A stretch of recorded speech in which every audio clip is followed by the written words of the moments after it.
চলতি বোরো মৌসুমে ৩৬ টাকা কেজি দরে ধান ও ৪৯ টাকায় প্রতি কেজি চাল কিনবে সরকার। কৃষক পর্যায়ে ২৪ এপ্রিল থেকে শুরু হবে সংগ্রহ অভিযান।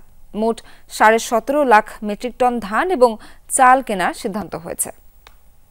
দেশ জুড়ে তোলপাড় ওয়ালটন ফ্রিজ কিনে আপনিও হয়ে যেতে পারেন মিলেনিয়ার।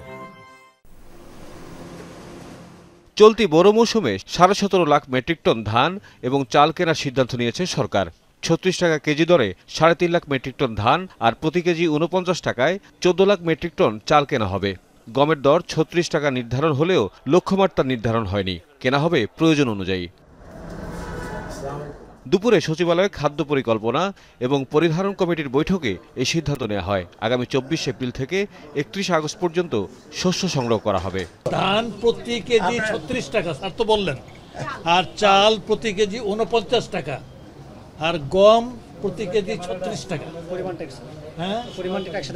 পরিমাণটা হচ্ছে ধানের জন্য ৩.৫ লাখ মেট্রিক টন, আর চালের জন্য ১৪ লাখ মেট্রিক টন। গমের জন্য আমরা কোনো লক্ষ্যমাত্রা নির্ধারণ করি না, যতটুকু পাওয়া যায়। এ সময় অর্থ উপদেষ্টা জানান, যে পরিমাণ ধান, চাল এবং গম সংগ্রহের লক্ষ্যমাত্রা নির্ধারণ করা হয়েছে তাতে বর্তমান অর্থনৈতিক পরিস্থিতিতে কোনো ধরনের খাদ্য সংকট হবে না। ফসলের ক্ষতি হওয়া সত্ত্বেও আমরা কিন্তু নিয়মিতভাবে সার আমদানি করে, চাল বিভিন্ন আমদানি করে মোটামুটি কিন্তু আমরা স্টেবল রেখেছি। এই প্রেক্ষিতে আমরা তখন আবার ধানের এবং চালের সংগ্রহ আমরা করেছি। আমাদের টার্গেটটা মোটামুটি পরিপূর্ণ হয়েছে। কৃষি উপদেষ্টার আশা, ধানের উৎপাদন এবার লক্ষ্যমাত্রাকে ছাড়িয়ে যাবে। এবার উৎপাদন আরো বেশি হবে।